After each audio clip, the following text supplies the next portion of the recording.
Since we already understood the strategy and tactics of the adversary and their modus operandi, we were able to register a significant increase in KGB activity in 2020.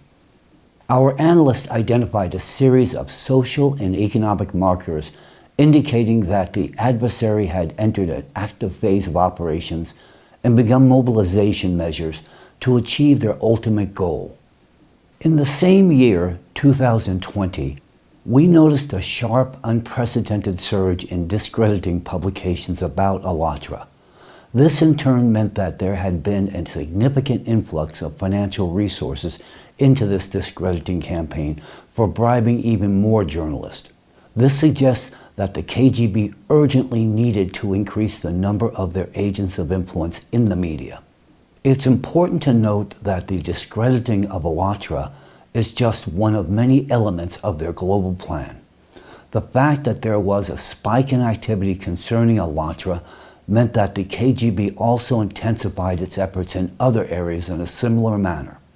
And since such discrediting operations serve as suppliers of new agents of influence for them, they increased the infusion of funds into these operations. This can be compared to a military mobilization. In 2020, the KGB urgently needed new soldiers of influence in their army. As we now know, rapid mobilization is carried out before a large-scale attack. Each new agent for them is a new button on the control panel, allowing them to orchestrate events on the world stage in even greater detail. We understood that the critical strategic point they were preparing for was 2028. According to their calculations, this would be the year when their installed figure would take the seat of the U.S. president. Being directly controlled by them, this person would make a series of decisions, resulting in the beginning of a civil war in America. However, to achieve this outcome, they need to have a sufficient number of agents of influence in America who contribute to the imperceptible ideological decomposition of the country and the penetration of destructive narratives into the minds of Americans. If more journalists are needed, a new newsworthy event is required as part of the discrediting campaign. And in 2020, they orchestrated it. Let's use Alatra as an example to demonstrate how to create a classic, resonant, newsworthy event to attract media journalists from different countries to cover it. As we discovered during the operation to expand its agent network, the KGB applied a complex camouflage system, including using 2 levels of cover. On the timeline, one can distinctively trace a pivotal moment in the campaign to discredit the Alatra organization.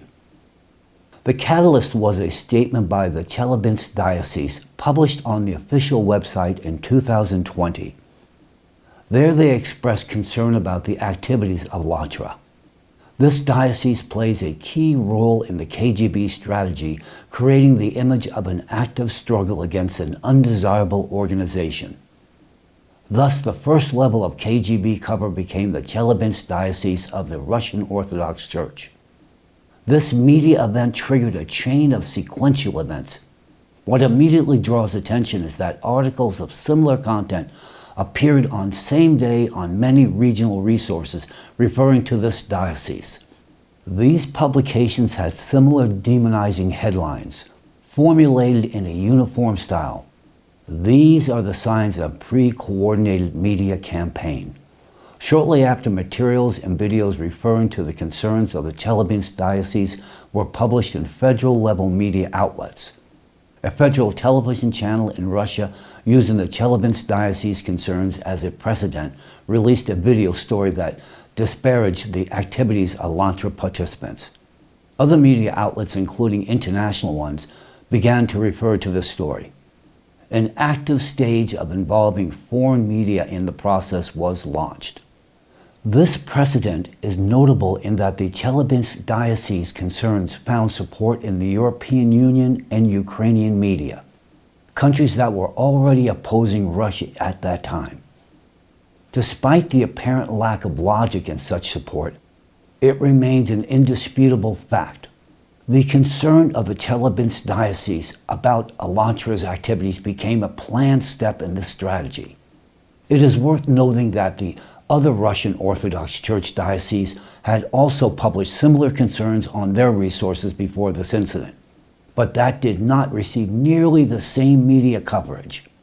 Apparently, the goal was to draw attention specifically to the Chelyabinsk diocese and divert it from the real actors handling the agent network. Thus, conditions were created such that any investigation into actions against Alatra would lead exclusively to the Chelyabinsk diocese. Look again at this timeline, which reflects the mass release of publications discrediting Alatra. It is important to note that this is far from a complete picture. In order to finance such a number of articles and stories in leading media outlets in different countries, huge sums of money would be required. To give you an idea, let me provide you with a concrete example.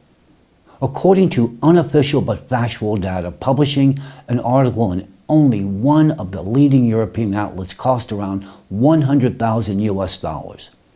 And on this timeline, there are numerous defamatory articles that were published on the front pages of European publications and video stories that aired during prime time on television. Calculate for yourself how much such a disinformation campaign would approximately cost.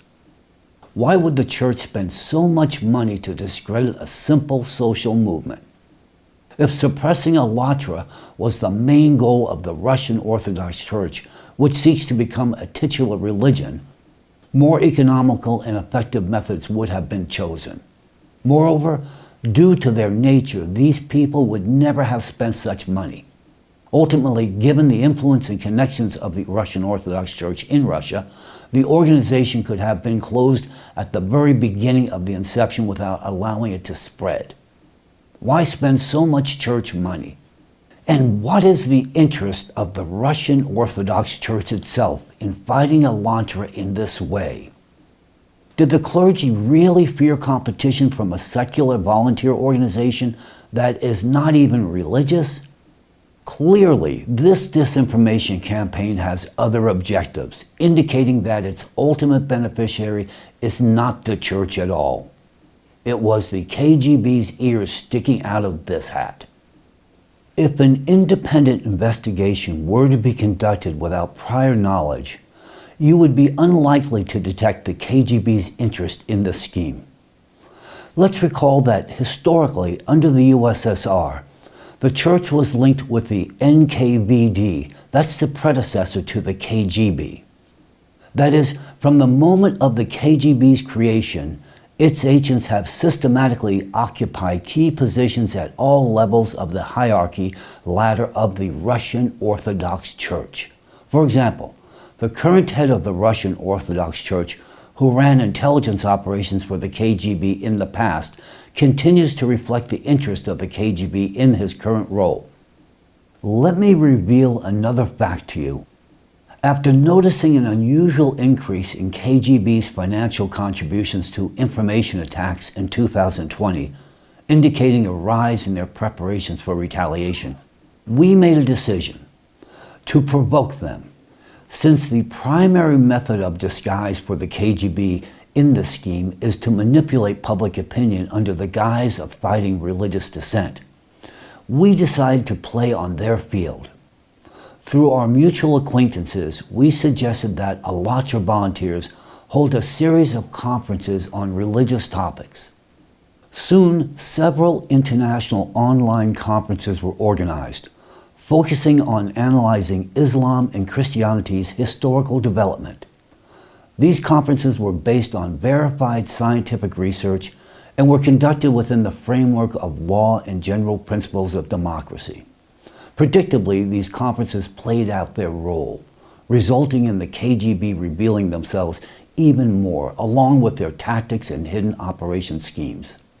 Thus, from this example, we see that the KGB uses the church as the first level of facade for all its activities.